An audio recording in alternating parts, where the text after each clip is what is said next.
Hi, welcome to Maree. Today I'm going to share with you a new recipe. I've been making it for a cycling snack for my husband. It's an energy bar.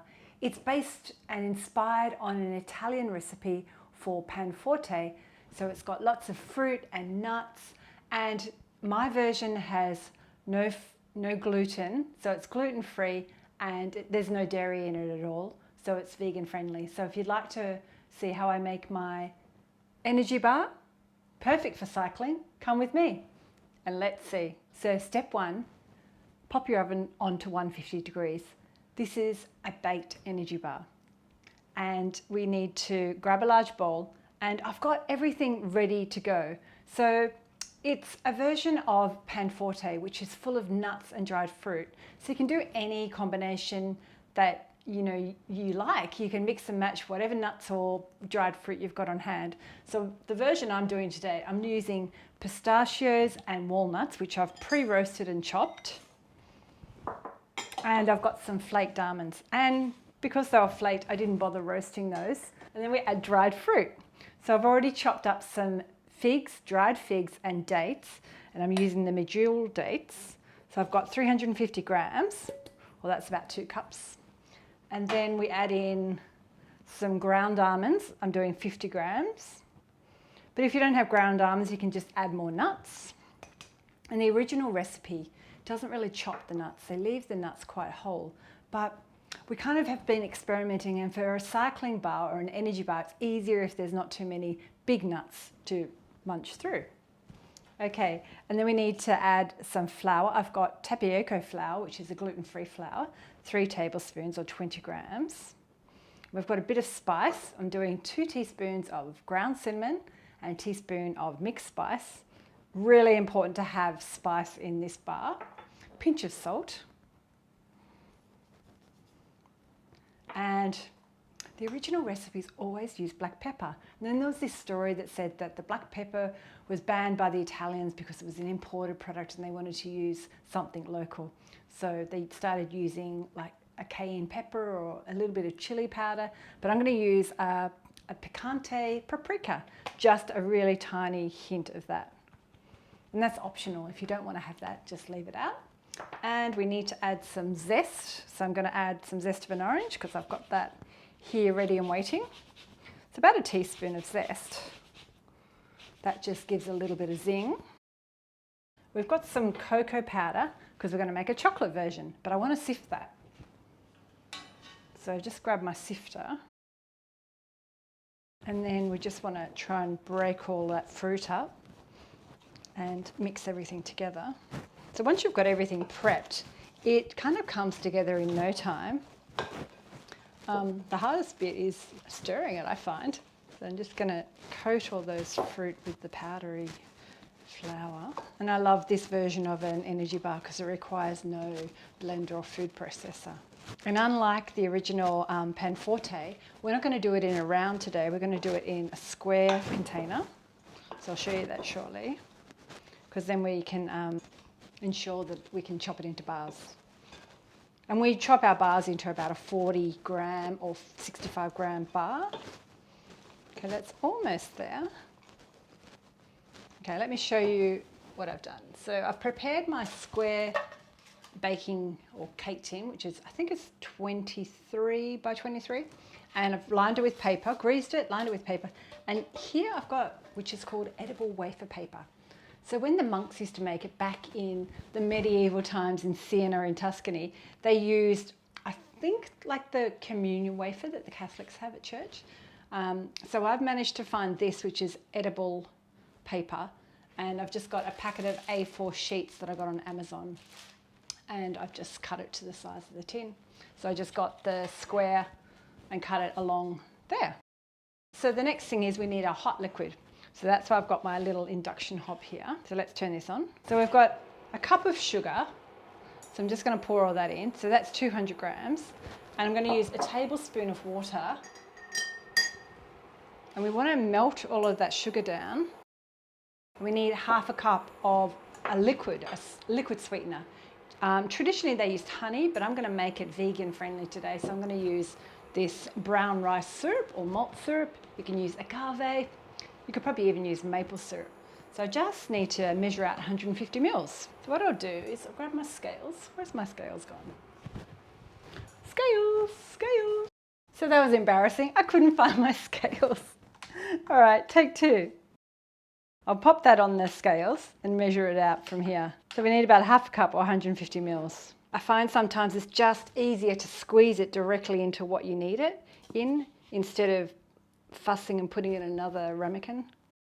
I've run out, so I'm going to ad lib and add a little bit of my agave to this. I only need 30 more mils. It's not what you normally do, but you know, it doesn't really matter. So let me just grab that. It's showing you how you can just adapt recipes and be versatile. So we'll give 30 mils of that. So we need to heat this up for about 3 or 4 minutes until bubbles appear, and then we pour it into that. So I'm just going to stir this so it doesn't seize. And I'm using caster sugar today because that's all I had, but you can just use regular granulated sugar. There are recipes out there that use thermometers, but I just wanted to do it so it was simple and anyone can do it, even if you don't have a thermometer. But you can't walk away from this step. So what you'll see is this will start looking clear and you'll start seeing bubbles around the outside. So I'm just going to put my timer on for 4 minutes.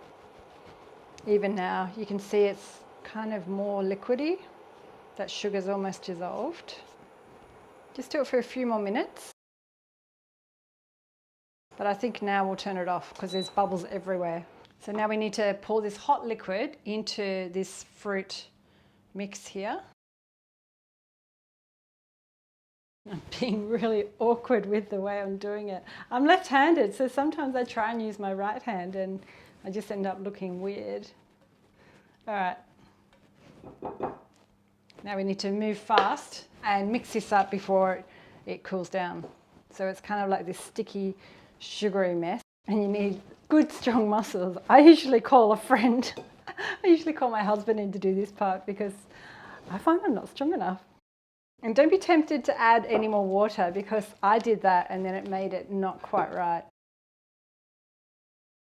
I can smell the chocolate and the orange. It smells divine. Okay, now we need to get this. I think there's no more powdery bits. Need to pop this into our baking tin. You might think at this stage, is it worth it? Because it's so gooey and hard to get out. But trust me, the flavour is so amazing that you won't regret making this. Now we need to press this into the tin so it's nice and flat. The water helps. You can use your hands if you like. There's some recipes that I found online that said the Italians put cinnamon on their hands and they press it down with cinnamon, but we'll just use the water.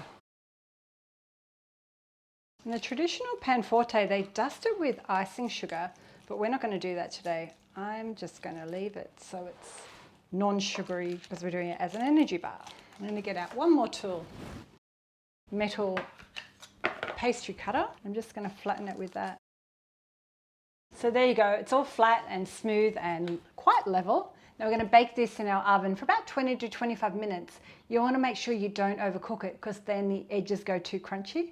So our energy bars for cycling are all cooked. They took 30 minutes today. I think I said the wrong time. So we've had some serious discussion about chopping. So I've let it totally cool and it does make it a little bit trickier to chop. So you might want to start chopping them maybe an hour after they're cooled down. So the perfect size for a cyclist, so I've been told, is something that looks like that. So we've been measuring this. So I've done it, chopped it in half and then 3 rows and then 4. So I'll just show you what I've done. And then I'll give you a little tip on how to package them. So it does get a little bit crunchier on the edges. You need a little bit of muscle to try and cut it. But a sharp knife is really good. And they last for about 3 months stored in an airtight container, the way I'm going to show you how I'll package them. But in our house, they don't last that long. I don't cycle, but I eat them as well. I've got some paper here and some foil. I bought this strip foil to do foils for my hair, but I couldn't manage it, so they're perfect for cycling bars, and I bought it on Amazon. So I've just got 3 in a row here. Grab your bar, pop it on the paper, across the paper, and then if you fold the paper, and so then you've got an end to slide the bar out, and then wrap it in the foil and just fold the sides down. This is the way we've come up with. If you have a better way, feel free to share it with me in the comments below. So before we go, time to do a taste test. That's what it looks like. So it does look like panforte. So it's a squidgy energy bar. Let me taste it. I can see the green pistachios.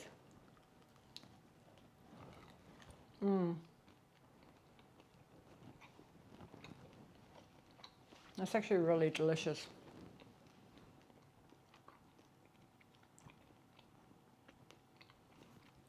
It's got enough gooiness that you can eat it quickly.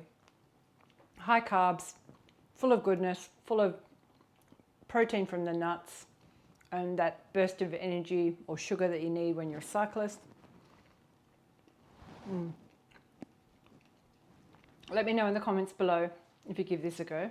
Hit the thumbs up if you've liked my energy bar for cyclists or for cycling. And if you're new here today, consider subscribing. Just hit the bell and then you get notified when I've got a new video. And I'll pop some links up above for a couple of my other videos if you want to stick around and watch. Thanks for watching. I'll see you next time. Bye. Yum. I haven't cycled, but I'm going to eat it.